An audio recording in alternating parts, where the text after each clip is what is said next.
जब वो चीजें कार में रख रही थी तो उसने एक और आदमी को देखा। वो आदमी भी बहुत सारा खाने पीने का सामान अपनी कार में रख रहा था, इतना ज्यादा सामान कि जैसे पूरे खानदान के लिए हो। अमांडा को ऐसा लगा जैसे दुनिया खत्म होने वाली है और वो आदमी उसी की तैयारी कर रहा है। अब ये बात अमांडा को थोड़ी अजीब लगी, मगर उसने कुछ नहीं कहा और वहाँ से चली गई। घर आने के बाद ये खानदान तैयार हुआ और बीच पर गया। वो सब वहाँ बैठे मस्ती कर रहे थे और समंदर का मजा ले रहे थे। उसी वक्त उन्होंने समंदर में बहुत दूर एक बहुत बड़ा जहाज देखा। उन्हें लगा कि वो जहाज अपना रास्ता बदल लेगा, लेकिन 2 घंटे गुजर जाने के बाद भी जहाज वहीं रुका रहा। अब वो थोड़ा और आगे बढ़ चुका था। उन्हें अजीब सा महसूस हुआ, लेकिन धीरे धीरे वो जहाज और करीब आने लगा। सब डर गए और समझ गए कि कुछ गड़बड़ है। इसलिए अमांडा का शौहर सबको कहता है, यहाँ से भागो। सब लोग इधर उधर भागने लगते हैं। बीच पर अफरा तफरी मच जाती है, लेकिन जहाज नहीं रुकता। वो समंदर से बाहर निकल आता है और आखिरकार बीच पर आकर रुक जाता है। ऐसा लग रहा था जैसे उसे कोई चला ही नहीं रहा था। फिल्म की शुरुआत में पूरी दुनिया को दिखाया जाता है, उसके बाद अमेरिका दिखाया जाता है जहाँ सूरज निकल रहा होता है। मतलब ये था कि जैसे हर रोज एक नया दिन शुरू होता है, वैसे ही आज का दिन भी शुरू हुआ। अब हम एक अमेरिकी खानदान को देखते हैं जिसमें एक आदमी था जो घर का सरबराह था। उसकी बीवी अमांडा और उनके 2 बच्चे थे। वो आदमी बहुत अच्छे मिजाज का था,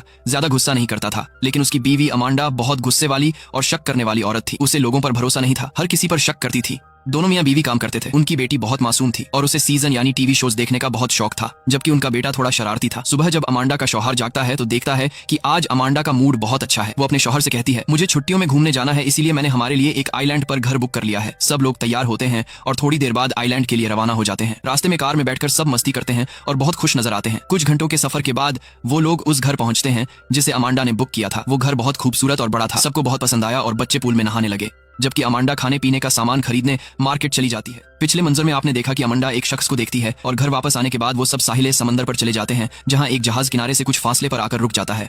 ये सिचुएशन बहुत अजीब थी। थोड़े ही वक्त में पूरा बीच खाली करा लिया गया। एक गार्ड ने उन्हें बताया कि ये सब इसलिए हुआ क्योंकि सिस्टम में कुछ गड़बड़ हो गई है। ये सिर्फ इस जहाज के साथ नहीं हुआ, बल्कि और भी बहुत से जहाजों के साथ यही मसला पेश आया है। अब ये फैमिली सीधे घर आ गई। घर आकर पता चला कि इंटरनेट नहीं चल रहा, टीवी पर कोई चैनल नहीं आ रहा। वो लोग अपने लिए ऑनलाइन खाना भी ऑर्डर नहीं कर पा रहे थे, तो जो भी घर में था उसी से काम चलाया और खाना खा लिया। रात को बच्चे सो गए, जबकि अमांडा और उसका शौहर नीचे बैठकर ड्रिंक कर रहे थे। अचानक दरवाजे पर दस्तक हुई। वो दोनों डर गए, ये कौन हो सकता है। जब दरवाजा खोला तो वहाँ एक आदमी था जिसका नाम स्कॉट था और उसके साथ उसकी बेटी। दोनों मियाँ बीवी बहुत हैरान हुए क्योंकि किसी अजनबी का इस तरह उनके घर आना बहुत अजीब था। स्कॉट ने अमांडा से कहा, मैडम ये घर मेरा है, आपने मुझसे सिर्फ ऑनलाइन बात की थी। मगर अमांडा को शक हुआ क्योंकि उन्होंने कभी कॉल पर बात नहीं की थी। स्कॉट ने कहा, क्या हम अंदर आ सकते हैं, जिस पर अमांडा के शौहर ने उन्हें घर के अंदर बुला लिया। स्कॉट ने बताया कि वो लोग सिटी में रहते हैं, मगर अचानक वहाँ बिजली चली गई है, हर तरफ अंधेरा फैल गया है। उसने कहा, मुझे मालूम है आप लोग यहाँ वेकेशन मनाने आए हैं, आपने मुझे पैसे दिए हैं, तो हम आपको जाने के लिए नहीं कह रहे, बस हम यहाँ रुकना चाहते हैं। आपको परेशान नहीं करेंगे, हम बेसमेंट में सो जाएंगे, मैं आपको पैसे भी वापस दे दूंगा। और उसने उनके $1000 लौटा दिए। अमांडा के शौहर को उन पर कोई शक नहीं हुआ, उसने मान लिया कि वो यहाँ रुक सकते हैं। मगर अमांडा राजी नहीं थी। वो उनसे कहती है, मैं आपको यहाँ ठहरने नहीं दे सकती क्योंकि अजनबियों के साथ रहना मेरे लिए मसला है।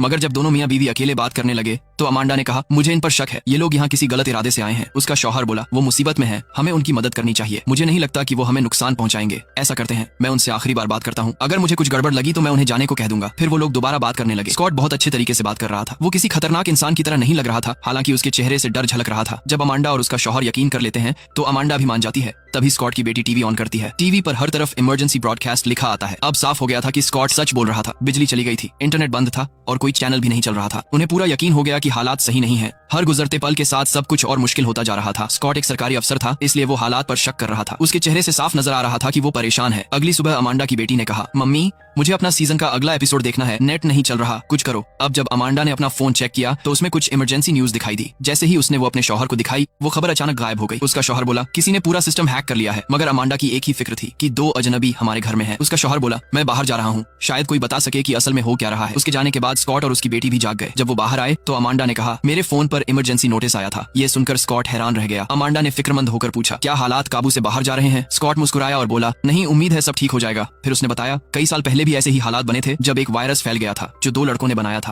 और मुझे लगता है कि जो कुछ भी चल रहा है वो कोई बड़ा मसला नहीं है, इसका कोई ना कोई हल जरूर होगा। स्कॉट को देखकर ये साफ लग रहा था कि वो बस उन्हें तसल्ली दे रहा है क्योंकि वो नहीं चाहता था कि उसका घर वाला परिवार और उसकी बेटी परेशान हो। लेकिन हालात देखकर ये साफ मालूम हो रहा था कि कोई बहुत बड़ी दिक्कत है। स्कॉट की बीवी हवाई जहाज से कहीं जाने वाली थी, इसलिए स्कॉट और उसकी बेटी बहुत फिक्रमंद थे। क्योंकि कोई सिस्टम काम नहीं कर रहा था, इसलिए दोनों बहुत डर गए थे। जब अमांडा की बेटी अकेली बाहर थी तो वहाँ कुछ हिरण आए जो सैकड़ों की तादाद में थे और एक ही जगह खड़े रहे। ये बहुत अजीब बात थी क्योंकि जानवर कभी ऐसा बर्ताव नहीं करते। स्कॉट अपने पड़ोसी के घर मदद के लिए गया, मगर वहाँ सामान बिखरा पड़ा था और घर में कोई नहीं था। उधर अमांडा का शौहर रास्ते में था, तभी जीपीएस ने काम करना बंद कर दिया, जिस वजह से वो रास्ता भूल गया। अचानक एक घबराई हुई औरत उसकी कार के पास आई। वो रोने लगी और बोली, मुझे 2 दिन हो गए हैं, मैं अपने घर का रास्ता भूल गई हूँ, मुझे किसी को कॉल करनी है, प्लीज मदद करो। मगर वो औरत इतनी डरी हुई थी कि अमांडा का शौहर भी घबरा गया और बिना मदद किए वहां से चला गया। थोड़ा आगे गया तो उसे हवाई जहाज की आवाज सुनाई दी। प्लेन कोई लाल रंग की चीज फेंक रहा था। एमंडा का हस्बैंड घबरा गया। जब प्लेन पास आया तो पता चला वो लाल रंग की चीज लाल पेपर थे जिन पर फारसी जबान में कुछ लिखा हुआ था। स्कॉट को पता था कि उसके दोस्त के पास एक सैटेलाइट फोन है, इसीलिए वो अंदर गया और वो फोन ले लिया, इस उम्मीद में कि शायद वो काम कर जाए। अमांडा के बच्चे इन सब बातों से बेखबर थे और जंगल की तरफ निकल गए। उन्हें वहाँ एक छोटा सा केबिन मिला जहाँ दोनों अंदर गए, लेकिन वहाँ कोई नहीं था।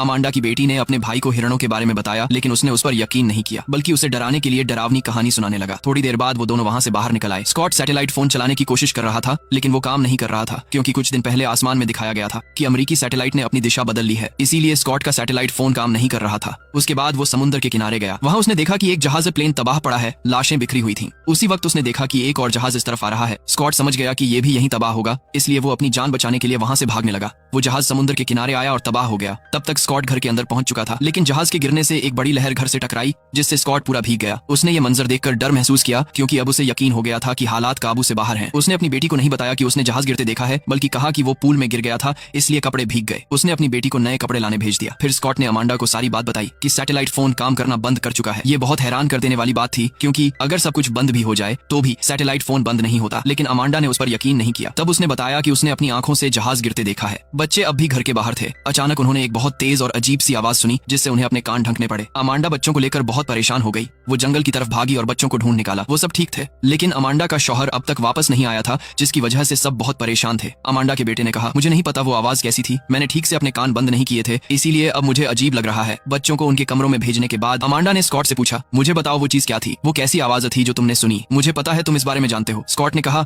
वो किसी जहाज या बम की आवाज नहीं थी, मेरे हिसाब से वो एक साउंड वेव वेपन था। ये सुनकर सब बहुत परेशान हो गए। अमांडा ने कहा, मुझे अपने शौहर की फिक्र है, मुझे नहीं पता वो कहाँ है। फिर उसने बताया, 2 दिन पहले मैंने मार्केट में एक आदमी को देखा था। वो अपनी कार में बहुत सारा खाना और पानी रख रहा था। मेरे हिसाब से उसे पहले से पता था कि ऐसा कुछ होने वाला है, इसलिए वो पहले से तैयारी कर रहा था। ये सुनकर स्कॉट ने कहा, वो मेरा दोस्त है, उसे इस सब के बारे में पहले से मालूम था, इसलिए वो इसके लिए तैयार था। उसी वक्त अमांडा का शौहर आया, जो बहुत डरा हुआ था। उसने उनके हाथ में एक लाल कागज दिया। ये जहाज से गिराया जा रहा था। अमांडा के बेटे ने उस पर लिखा एक लफ्ज पहचाना, क्योंकि उसने ये लफ्ज एक गेम में देखा था। उसका मतलब था अमेरिका की मौत। बाकी कुछ समझ नहीं आ रहा था कि किसी ने अमेरिका को तबाह करने के लिए हमला किया है, लेकिन ये किसने किया ये कोई नहीं जानता था। ये पूरा खानदान बहुत डर गया था, इसलिए जान बचाने के लिए अमांडा और उसका शौहर बच्चों के साथ शहर जाने का फैसला करते हैं। लेकिन स्कॉट उन्हें रोकता है, मत जाओ, तुम लोग यहीं रहो, ये जगह तुम्हारे लिए सबसे ज्यादा सुरक्षित है। मगर उन्होंने स्कॉट की बात नहीं मानी। वो कार में बैठकर निकल गए। रास्ते में उन्होंने देखा कि बहुत सी गाड़ियां खड़ी हैं, क्योंकि अचानक सिस्टम के खराब होने से गाड़ियां काबू से बाहर हो गईं और आपस में टकरा गईं। इस वजह से आगे जाने का रास्ता बंद हो गया। फिर पीछे से एक और कार तेजी से आती दिखाई दी, तो अमांडा जल्दी से अपनी कार में बैठी और उसे साइड पर कर लिया। इस तरह वो बड़ी मुश्किल से बच गए। चूंकि अब कोई और रास्ता नहीं था, वो दोबारा स्कॉट के घर आ गए। अमांडा का शौहर और स्कॉट की बेटी एक साथ बैठकर बातें करने लगे। स्कॉट ने अमांडा को बताया, मेरा एक दोस्त है जो बड़े प्रोजेक्ट्स पर काम करता है, वो बहुत अमीर है, उसे हालात के बारे में पहले से मालूम था, इसी वजह से उसने ये सारी तैयारियां की थी। उसने हालात का सामना करने के लिए एक बहुत बड़ा घर बनाया था, जिसमें हर तरह की सहूलियत मौजूद थी। थोड़ी देर बात करने के बाद माहौल हल्का करने के लिए उन्होंने म्यूजिक चलाया और डांस करना शुरू किया। अमांडा के शौहर और स्कॉट की बेटी ने अचानक एक अजीब सी आवाज सुनी। जब वो देखने गए तो वहाँ बहुत सारे फ्लेमिंगो थे, जो एक तरह के परिंदे होते हैं।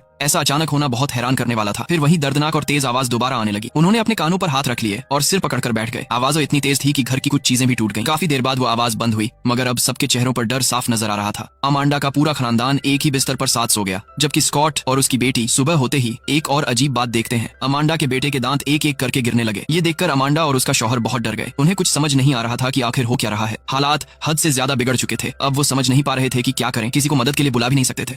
तब स्कॉट ने अमांडा से कहा, वो आदमी जिसे तुमने बहुत सारी चीजें खरीदते देखा था, यानी मेरा दोस्त, वो यहीं पास में रहता है। मुझे यकीन है कि उसके पास बहुत सा सामान होगा। हम उसके पास से कुछ दवा ले सकते हैं जो तुम्हारे बेटे को दे देंगे। अब अमांडा का बेटा, उसका बाप और स्कॉट तीनों उस दोस्त के घर की तरफ निकलते हैं। जब वो वहाँ पहुंचे तो स्कॉट का दोस्त घर के अंदर था। उसके हाथ में बंदूक थी। वो बोला, कार दूर पार्क करो, हम बाद में बात करेंगे। स्कॉट उसके इस बर्ताव से हैरान रह गया, क्योंकि वो दोनों पहले बहुत अच्छे दोस्त थे, मगर अब वो बिल्कुल बदल चुका था। ऐसा लग रहा था जैसे जिंदा रहने के लिए इंसानों के बीच जंग शुरू हो चुकी है। स्कॉट ने उससे मदद मांगी। अमांडा के शौहर ने कहा, मेरे बेटे के साथ कुछ बहुत अजीब हो रहा है, वो उल्टी कर रहा है और उसके दांत गिर रहे हैं, कृपया कुछ कीजिए। स्कॉट का दोस्त बोला, दांत गिरना कोई बड़ी बात नहीं है, ये बहुत से लोगों के साथ हुआ है। जो तेज आवाज बार बार सुनाई देती है वो दिमाग पर सीधे असर डालती है, शायद उसी की वजह से ये हो रहा है। मैं इस मामले में तुम्हारी कोई मदद नहीं कर सकता, अब यहाँ से चले जाओ।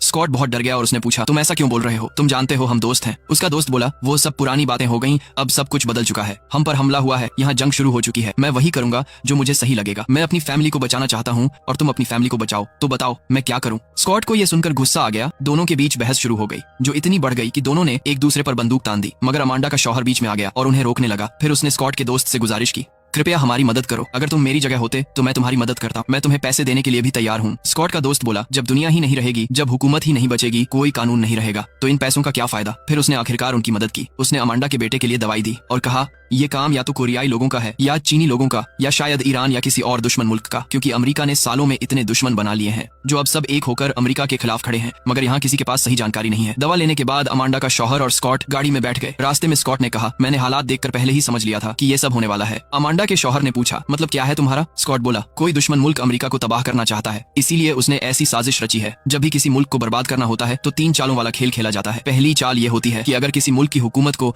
अपनी कौम से अलग करना हो तो उनका आपसी ताल्लुक तोड़ दो, यानी उनका कम्युनिकेशन सिस्टम खत्म कर दो, हर तरह के कनेक्शन काट दो। जैसे हमारे यहाँ इंटरनेट बंद है, टीवी चैनल बंद है, यानी अब हमारा ताल्लुक अपनी हुकूमत से कट चुका है। दूसरी चाल होती है गुप्त हमले करना। जो कुछ हमने देखा वो दर्दनाक और तेज आवाज, वो किसी दुश्मन का छुपा हुआ हमला है। लोगों को डराने के लिए उसके बारे में गलत जानकारी फैलाई जाती है ताकि हर कोई सहम जाए और फिर सब एक दूसरे पर शक करने लगते हैं। हर कोई अपनी अपनी कहानी बनाना शुरू कर देता है। डर का माहौल बन जाता है। जो कुछ यहाँ हुआ है तो बचा नहीं पाएंगे। इतनी खुदगर्जी का माहौल होगा कि जिंदा रहने के लिए ही जंग लड़ी जाएगी। ऐसा ही हुआ भी। लोग बिना वजह एक दूसरे पर शक करने लगे और एक दूसरे के दुश्मन बन गए। इधर अमांडा की बेटी बहुत देर तक नहीं मिली तो अमांडा और स्कॉट की बेटी उसे ढूंढने निकल पड़ती हैं। वो जब जंगल के केबिन में थी तो बाहर से आवाजें आने लगीं। जब स्कॉट की बेटी बाहर गई तो देखा बहुत सारे हिरण खड़े थे। अमांडा सामने आई और जोर जोर से चिल्लाने लगी, जिससे सारे हिरण भाग गए। फिर अमांडा की नजर शहर की तरफ गई जहां बम फट रहे थे। हर तरफ जंग का माहौल था। लोगों की चीखें सुनाई दे रही थीं। इसका मतलब था कि जहां वो थीं वो जगह अभी तक महफूज थी, क्योंकि शहर में तो अब कानून ही नहीं रहा था। लोग एक दूसरे को मार रहे थे, लूट रहे थे और जुल्म कर रहे थे। जब हुकूमत और कानून टूट जाते हैं तो यही सब होता है। इसके बाद हम देखते हैं अमांडा की बेटी को, जो उस घर में थी जिसका जिक्र स्कॉट ने भी किया था। वो उसका अमीर दोस्त था। वो जगह इतनी सुरक्षित थी कि अब वो सेफ्टी बंकर की तरह काम कर रही थी। वहाँ सब कुछ मौजूद था, खाने पीने की चीजें, यहाँ तक कि इंटरनेट भी चल रहा था। वहाँ बहुत सारी डीवीडी और सीडी भी थी, क्योंकि उसकी पसंदीदा सीरीज का आखिरी एपिसोड बाकी था। वो बैठकर उसे देखने लगी। आखिर में ये मालूम हुआ कि बहुत सारे मुल्क एकजुट हो गए थे और उन्होंने अमेरिका पर हमला किया था, क्योंकि वो अमेरिका को पूरी तरह मिटा देना चाहते थे। जहाँ तक तेज आवाज और हिरणों के बर्ताव की बात थी, वो दरअसल गुप्त हमलों की वजह से था। और अब अमांडा की बेटी को एक ऐसी मुकम्मल जगह मिल चुकी थी जहाँ ये पूरा परिवार सुकून से रह सकता था। यहीं पर फिल्म का अंत होता है।